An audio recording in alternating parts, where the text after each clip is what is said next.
Hello दोस्तों, नमस्कार। जैसा कि आप सब जानते हैं कि आज हम टॉपिक की बात करने वाले हैं श्वासन श्वातन, या इसे हम बोल सकते हैं ब्रीदिंग। तो ब्रीदिंग क्या होती है कि सर सांस लेना या सांस छोड़ना को ब्रीदिंग कहते हैं? नहीं, इसकी डेफिनेशन यूँ नहीं होती है। होती क्या है कि वातावरण में O2 और हमारे शरीर के अंदर टिश्यू जो ऊतक होता है उसमें निर्मित CO2 का जो आदान प्रदान होता है, एक्सचेंज होता है, विनिमय होता है, उसे कहते हैं ब्रीदिंग या श्वासन या श्वातन। अब बात करते हैं इसकी कि सर ये ब्रीदिंग क्या इतनी सी डेफिनेशन है? नहीं, इसे और भी कहते हैं, इसे सामान्यतः श्वसन भी कह सकते हैं। आइए की पॉइंट के साथ साथ हम इसको आगे की ओर बढ़ाते हैं। की पॉइंट में क्या लिखेंगे हम कि वातावरण में ऑक्सीजन व ऊतकों में निर्मित CO2 का आदान आदान प्रदान क्या कहलाता है? वो कहलाता है ब्रीदिंग। क्या कहलाता है? ब्रीदिंग कहलाता है। और इसे सामान्यतः है, इसे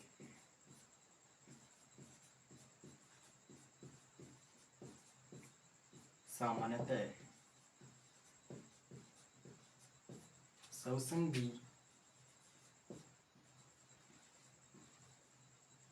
भी कहते हैं। इसे सामान्यतः श्वसन भी कहते हैं कि हमारे शरीर में ऑक्सीजन और हमारे शरीर के अंदर ऊतकों में निर्माण CO2 व ऑक्सीजन के मध्य आदान प्रदान क्या कहलाता है? श्वासन श्वातन या ब्रीदिंग कहलाती है। और इसे सामान्यतः श्वसन भी कहते हैं। अब बात आती है कि इसलिए यदि क्वेश्चन आ जाए, क्या यदि क्वेश्चन के अंदर आ जाए कि O2 व CO2 का आदान और प्रदान कहलाता है। ऑप्शन नंबर फर्स्ट रहेगा आपका, ए रहेगा क्या? श्वासन। ऑप्शन नंबर बी रहेगा विनिमय। ऑप्शन नंबर सी रहेगा श्वसन। और ऑप्शन नंबर डी देते हैं ए और बी। राइट आंसर लगाना आपको। ऑक्सीजन व CO2 का आदान प्रदान क्या कहलाता है? मैंने आपको ये बात पहले ही क्लियर कर दी है कि O2 व ऊतकों में निर्मित CO2 का आदान प्रदान ब्रीदिंग कहलाती है। और इसे सामान्यतः श्वसन भी कहते हैं। मतलब O2 व और CO2 का जो आदान प्रदान है वो ब्रीदिंग मतलब श्वासन भी कहलाता है। और इसे सामान्यतः श्वसन भी कहते हैं। तो श्वासन और श्वसन इसमें दोनों आ रहे हैं, तो इसमें श्वासन भी हो गया और इसमें श्वसन भी हो गया। तो इसका जो ये भी क्राइटेरिया सही है और ये भी सही है, तो इसका मतलब ए और सी दोनों सही आ रही हैं। लेकिन हमारे ऑप्शन में सिर्फ गलत है, तो इसका राइट आंसर क्या आएगा? अच्छा सॉरी, इसमें सी आएगा। तो हमारा जो राइट आंसर आएगा वो डी आएगा। क्या आएगा? डी आएगा। क्योंकि इसमें करेक्टर है तो श्वासन भी हो गया कि सर O2 व CO2 का जो आदान प्रदान है वो ब्रीदिंग यानी कि श्वसन कहलाता है। और इसे सामान्यतः श्वसन भी कहते हैं। तो इसके अंदर श्वसन भी है और श्वसन भी है, तो इसमें दोनों ऑप्शन आ रहे हैं, तो डी आंसर होगा कि ए और सी दोनों करेक्टर सही है। अब बात आती है कि श्वसन कितने प्रकार का होता है। बात आती है कि श्वसन कितने प्रकार का होता है। अब बात करते हैं श्वसन की श्वसन दो प्रकार का होता है। एक होता है वायवीय श्वसन और एक होता है अवायवीय श्वसन। कौन कौन से? एक होता है वायवीय श्वसन और दूसरा होता है अवायवीय श्वसन। अवायवीय श्वसन। अब आपको नाम से पता चल रहा है कि वायवीय श्वसन यानी मतलब इसमें क्या होगा कि वायवीय श्वसन है तो इसके अंदर ऑक्सीजन की जरूरत होगी। तो लिख लेते हैं इसके अंदर कि वायवीय श्वसन के अंदर O2 आवश्यक होती है। O2 आवश्यक। यदि वायवीय श्वसन है तो इससे इसका मतलब है कि इसके अंदर ऑक्सीजन की आवश्यकता है, तो इसलिए वायवीय श्वसन हो गया। और जिसमें ऑक्सीजन की कोई आवश्यकता ही नहीं है तो वो अवायवीय श्वसन हो गया। इसमें ऑक्सीजन की आवश्यकता नहीं है, इसमें ऑक्सीजन की आवश्यकता नहीं है। अब बात आती है कि सर यदि ऑक्सीजन उपस्थित है तो इसके अंदर ये कोई ना कोई माइटोकॉन्ड्रिया तो होगा। यदि ऑक्सीजन है तो माइटोकॉन्ड्रिया को इसलिए पावर हाउस इसलिए कहा जाता है क्योंकि जो श्वसन होता है वो माइटोकॉन्ड्रिया के अंदर होता है। एटीपी का निर्माण करता है कौन? माइटोकॉन्ड्रिया। वो आगे की बातें हैं, आपको थोड़ा डाउट क्लियर करने के लिए बताता हूँ। माइटोकॉन्ड्रिया तो इसलिए मतलब ऑक्सीजन उपस्थित है तो इसके अंदर माइटोकॉन्ड्रिया भी उपस्थित होगा। माइटोकॉन्ड्रिया जिसे हम सूत्रकणिका भी बोलते हैं। सूत्रकणिका इसमें क्या रहेगी? उपस्थित रहेगी। अब बात करते हैं कि सर अवायवीय श्वसन में, तो अवायवीय श्वसन में यदि इसके अंदर ऑक्सीजन की आवश्यकता नहीं है तो माइटोकॉन्ड्रिया भी नहीं होगा। तो इसके अंदर माइटोकॉन्ड्रिया अनुपस्थित होता है, इसके अंदर माइटोकॉन्ड्रिया अनुपस्थित होता है। अब बात करते हैं कि सर इसमें यदि वायवीय श्वसन है तो इसके अंदर माइटोकॉन्ड्रिया भी होगा, ऑक्सीजन की उपस्थिति में भोजन का पूर्ण उत्पादन भी होगा, ऊर्जा का निर्माण भी होगा, एटीपी का निर्माण भी होगा। तो इसलिए इसमें भोजन का पूर्ण ऑक्सीकरण होगा, इसमें भोजन का पूर्ण ऑक्सीकरण होगा। और बात करते हैं अवायवीय श्वसन की, तो इसमें न तो माइटोकॉन्ड्रिया है न ऑक्सीजन की उपस्थिति है, तो इसमें भोजन का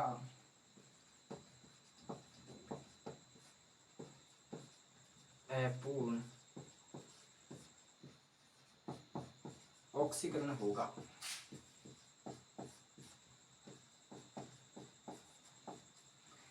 अब बात करते हैं इसमें पूर्ण ऑक्सीजन हो रहा है तो इसके अंदर एटीपी की बात करते हैं कि सर इसके अंदर जो खाद्य पदार्थ जो एटीपी बनेगा वो कितना बनेगा। तो इसमें उत्पाद के रूप में कितना 36 या 38 एटीपी बनेगा।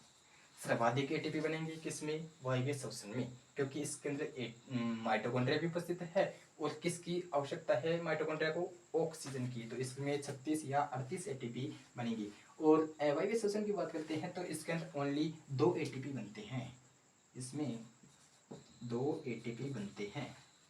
अब बात करते हैं कि सर इसमें जो प्रोडक्ट बनता है वो क्या बनता है? प्रोडक्ट, इसमें बात करते हैं हम प्रोडक्ट की, तो प्रोडक्ट के अंदर इसमें बनता है CO2 प्लस H2, किसकी क्रिया से? वायवीय श्वसन। अब सब जानते हैं क्या? इस नोट में कर लीजिएगा नोट कि ग्लूकोज से C6H12O6 के ऑक्सीकरण से क्या बनता है? CO2 प्लस H2O प्लस ऊर्जा। एक तरीके से कह सकते हैं कि सर श्वसन की जो मेन डेफिनेशन है वो यहीं से निकल के आती है। श्वसन की मेन डेफिनेशन यहीं से निकल के आती है कि ग्लूकोज है, ग्लूकोज का ऑक्सीकरण करते हैं तो वो CO2 और जल प्लस में ऊर्जा देता है, श्वसन कहलाता है। अब बात करते हैं इसमें प्रोडक्ट हो गया CO2 प्लस H2। इसकी प्रोडक्ट की बात करते हैं इसमें, तो इसमें हो गया एथेनॉल, और दोनों में कॉमन प्रोडक्ट रहेगा वो रहेगा CO2। क्या रहेगा? CO2। अब बात करते हैं CO2 भी हो गया, सर एथेनॉल भी हो गया, और इसके अंदर CO2 दोनों में कॉमन जाएगा। और एक और आता है एसिटिक अम्ल, एसिटिक अम्ल। चलो इतनी बात तो हो गई कि इसमें से ऑक्सीजन आवश्यक, इसमें ऑक्सीजन की आवश्यकता नहीं है। माइटोकॉन्ड्रिया उपस्थित, इसमें माइटोकॉन्ड्रिया अनुपस्थित। इसमें भोजन का पूर्ण ऑक्सीकरण, इसमें भोजन का अपूर्ण ऑक्सीकरण। इसमें उत्पाद 36 या 38 एटीपी, इसमें 2 एटीपी। इसमें प्रोडक्ट CO2 और जल, इसमें भी CO2 कॉमन है, दोनों में CO2 कॉमन है, दोनों में CO2 कॉमन है। और इसमें जल बन रहा है, इसमें एथेनॉल और एसिटिक अम्ल बन रहा है। अब बात करते हैं एग्जाम्पल की, किसकी बात करते हैं हम? एग्जाम्पल। तो एग्जाम्पल के अंदर देखते हैं वायवीय श्वसन अधिकांशतः यूकेरियोट्स में मिलता है, अधिकांशतः यूकेरियोट्स में मिलता है, अधिकांशतः, अधिकांशतः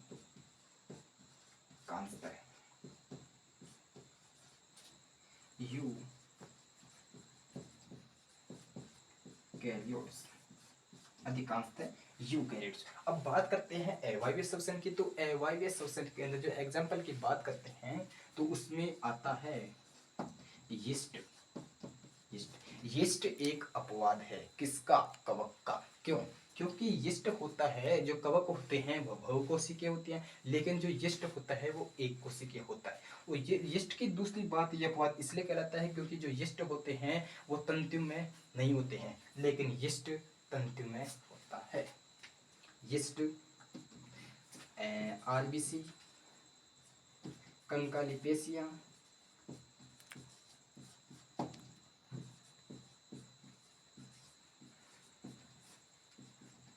आदि। यदि देख सकते हैं हम बैक्टीरिया की बात करते हैं तो चलो बैक्टीरिया भी लिख लो, बैक्टीरिया और आदि। चलो सर ये तो हो गई श्वसन कितने प्रकार का होता है, दो, वायवीय और अवायवीय। और इनके जो वायवीय श्वसन के जो करेक्टर आते हैं उनकी बात कर ली, इसमें बात कर ली, एग्जाम्पल की बात कर ली, और प्रोडक्ट क्या क्या बनता है इसकी बात कर ली। अब बात करती है कि जो श्वसन होता है वो एक वैज्ञानिक थे, इसको मिटाने के लिए मैं अभी देखता हूँ, एक वैज्ञानिक थे और उनका नाम था, एक आप नोट कर लीजिए, इसको नोट कर लिए, अभी कुछ बातें करते हैं। मैं आशा करता हूँ कि आपने नोट कर लिया होगा। चलो आगे की बात करते हैं। एक वैज्ञानिक थे जीसी कार्टर, एक वैज्ञानिक थे, चलो नोट कर लो आप, एक वैज्ञानिक थे जीसी कार्टर, और उनके अनुसार क्या होता था कि श्वसन 3 प्रकार का होता है। श्वसन कितने प्रकार का होता है सर? श्वसन होता है 3 प्रकार का। एक वैज्ञानिक थे जीसी कार्टर, एक वैज्ञानिक थे जीसी कार्टर के अनुसार श्वसन 3 प्रकार का होता है। कौन सा श्वसन सर? बाह्य श्वसन,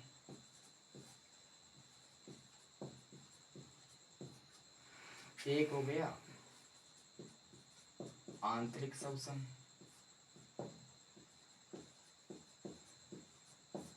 और तीसरा उन्होंने बताया कौन सा? कोशिकीय श्वसन।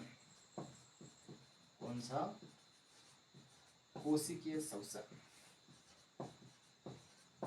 अब बात करते हैं बाह्य श्वसन। बाह्य श्वसन के अंदर क्या आता है कि जो वातावरण में जो वायु है और हमारे फेफड़ों के मध्य गैसों का जो एक्सचेंज है, विनिमय है, वो उसके अंदर आता है, वो बाह्य श्वसन के अंदर आता है।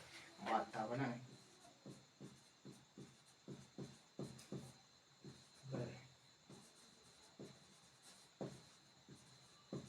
लंग्स के मध्य। अब आंतरिक श्वसन की बात करती है तो आंतरिक श्वसन में क्या होता है, जो हमारे फेफड़े होते हैं और रक्त होता है उनके मध्य, और रक्त एवं ऊतकों के मध्य जो गैसों का आदान प्रदान होता है, एक्सचेंज होता है, किसके अंतर्गत आता है? वो आता है आंतरिक श्वसन के अंदर। लंग्स व रुधिर या रुधिर व ऊतकों के मध्य, ऊतकों मतलब टिश्यूज के मध्य। अब बात करते हैं कोशिकीय श्वसन की। तो कोशिकीय श्वसन के अंदर होता क्या है, जो ग्लूकोज होता है वो CO2 प्लस H2 के साथ साथ ऊर्जा मुक्त करता है। कोशिकीय ऊर्जा मुक्त करता है, वो कौन सी प्रक्रिया के दौरान होता है? वो होता है कोशिकीय श्वसन के दौरान ऊर्जा का पुनरुत्पादन होता है। इसमें ऊर्जा का उत्पादन जो किस कौन कौन से आती है इसमें सर? ग्लाइकोलिक, ETC और क्रेब्स चक्र। क्रेब्स चक्र की बात करते हैं तो ये होती है, ये सभी तीनों आती हैं किसमें? कोशिकीय श्वसन के अंदर आती हैं। चलो ये थे वैज्ञानिक जीसी कार्टर के अनुसार श्वसन 3 प्रकार का होता है, बाह्य श्वसन, आंतरिक श्वसन और कोशिकीय श्वसन। बाह्य श्वसन की बात करते हैं तो इसके अंदर बाह्य श्वसन में होता क्या है कि वातावरण एवं हमारे जो फेफड़े होते हैं उनके मध्य गैसों का आदान प्रदान किसके अंतर्गत आता है सर? बाह्य श्वसन के अंदर। बात आती है आंतरिक श्वसन की, तो आंतरिक श्वसन के अंदर फेफड़ों व रुधिर मतलब रक्त के मध्य और बात करते हैं रुधिर और ऊतकों के मध्य गैसों का एक्सचेंज किसके मध्य आता है? आंतरिक श्वसन के अंतर्गत आता है। अब बात करते हैं कोशिकीय श्वसन के अंदर, तो कोशिकीय श्वसन के अंदर हमारी कोशिका में भोजन का पुनरुत्पादन करके और ऊर्जा का निर्माण किया जाता है, वो कौन सी श्वसन के अंतर्गत आता है? वो होता है कोशिकीय श्वसन के अंदर, क्योंकि इसमें कोशिकीय का ही पूरा रोल होता है पुनरुत्पादन करने के लिए। चलो इतना आपने क्लियर कर लिया। अब आगे की बात करते हैं। इसका श्वसन तो हो गया, श्वसन के प्रकार भी हो गए, श्वसन किसे कहते हैं ये भी हो गया, लेकिन सर आप ये बताओ कि सर श्वसन अंग कौन से होते हैं? क्या मनुष्य में, जानवरों में सब में एक ही होते हैं? पक्षियों में, स्तनधारियों में, सरीसृप में सब में एक ही होते हैं? नहीं, ऐसा नहीं होता है। वो आवास और शरीर के संगठन के आधार पर अलग अलग श्वसन अंग होते हैं। अब बात करते हैं श्वसन अंग की। किसकी? श्वसन अंग की बात करते हैं। तो श्वसन अंग किसी भी जीव के आवास एवं शारीरिक संगठन पर निर्भर करता है। श्वसन अंग किसी भी जीव के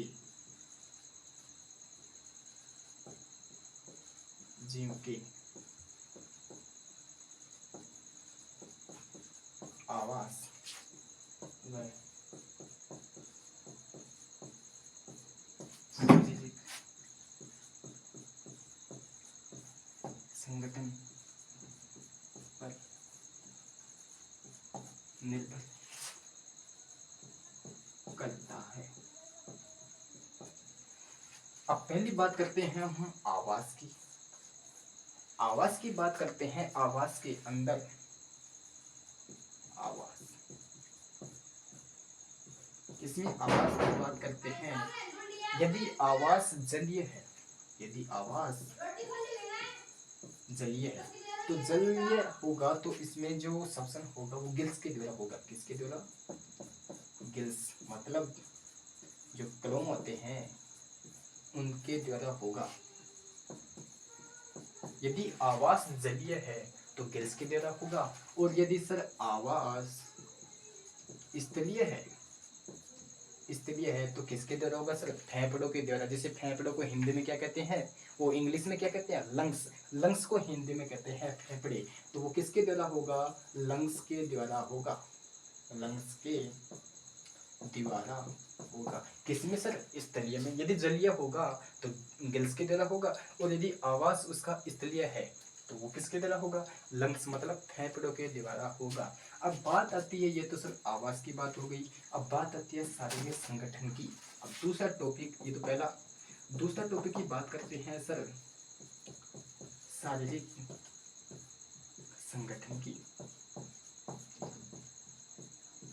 अब शारीरिक संगठन का मतलब है कि शारीरिक मतलब शरीर, और संगठन मतलब किसका बना हुआ है, कि जीव का शरीर किससे बना हुआ है। यदि कोशिका से बना हुआ है तो सबसे पहले बात करते हैं कोशिकीय संगठन की। कोशिकीय संगठन की, कोशिकीय संगठन की बात करते हैं।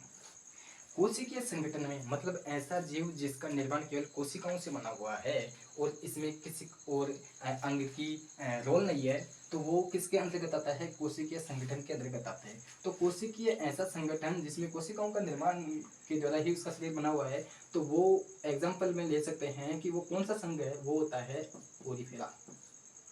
पोरीफेरा के सदस्य इसके अंदर, कोशिकीय संगठन के अंदर पोरीफेरा के जो सदस्य होते हैं उनका शरीर किसका बना हुआ होता है सर? कोशिकाओं के द्वारा बना होता है। तो इसमें जो श्वसन अंग होगा वो सामान्य सतह की द्वारा। पोरीफेरा आपने देखा होगा, पोरीफेरा, पोरीफेरा आपने देखा होगा कि थैलेनुमा एक संरचना होती है, कि एक थैलेनुमा संरचना होती है, एक थैलेनुमा संरचना होती है, द्विस्तरीय होती है, बीच में ये छेद होते हैं, छोटे छोटे छिद्र होते हैं। इन छोटे छोटे छिद्रों को कहते हैं ओस्टिया। इनको कहते हैं ओस्टिया। क्या कहते हैं? ओस्टिया। और इन ओस्टिया के द्वारा ही वायु का आदान प्रदान होता है। इन ओस्टिया के द्वारा ही वायु का आदान प्रदान होता है। इसलिए हम कह सकते हैं जो कोशिकीय संगठन होता है इसके अंदर सामान्य सतह के द्वारा शोषण होता है। कोशिकीय संगठन में सामान्य सतह के द्वारा होता है। इसमें सामान्य सतह के द्वारा शोषण होता है। किसमें होता है सर? पोरीफेरा में होता है। क्यों पोरीफेरा में क्यों होता है?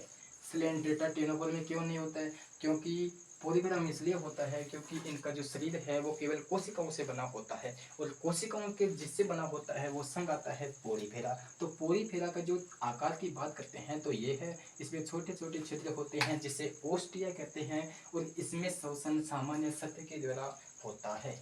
अब बात करते हैं आगे।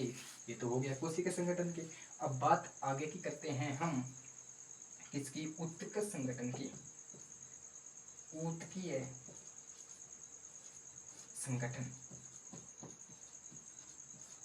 तो ऊतकीय संगठन की बात करते हैं, दूसरा टॉपिक है ऊतकीय संगठन में। तो ऐसे जीव जिनमें का शरीर ऊतकों से बना होता है वो ऊतकीय संगठन कहलाते हैं। इसमें जो एग्जाम्पल के तौर पे लेते हैं स्लेंट्रेटा टेनोफोर। कौन सा आ जाएगा? स्लेंट्रेटा और टेनोफोर। स्लेंट्रेटा और टेनोफोर ये इसमें ऊतकीय संगठन होता है, और इसमें भी जो बात करते हैं श्वसन अंग की, तो इसमें भी वही थैलेनुमा संरचना होती है, लेकिन इसमें एक कप जैसा आकार होता है, नीचे थैलेनुमा एक संरचना होती है जिसमें छोटे छोटे छिद्र होते हैं। इन छिद्रों को वही ओस्टिया कहते हैं। और इसमें जो श्वसन होता है वही श्वसन सामान्य सतह के द्वारा होता है। सामान्य सतह के द्वारा होता है। तो मैं आशा करता हूँ कि आपको ये समझ में आया होगा। इसको नोट कर लीजिएगा, और आगे की क्लास में बात करेंगे हम कोशिकीय अंग स्तर की बात करते हैं, अंग तंत्र की बात करेंगे, अंग संगठन की बात करेंगे। तो तब तक के बने रहिएगा, और इसको ध्यान में रखते हुए, इन सभी चीज़ों को ध्यान में रखते हुए हम आगे की ओर बढ़ेंगे। जय हिंद, जय भारत।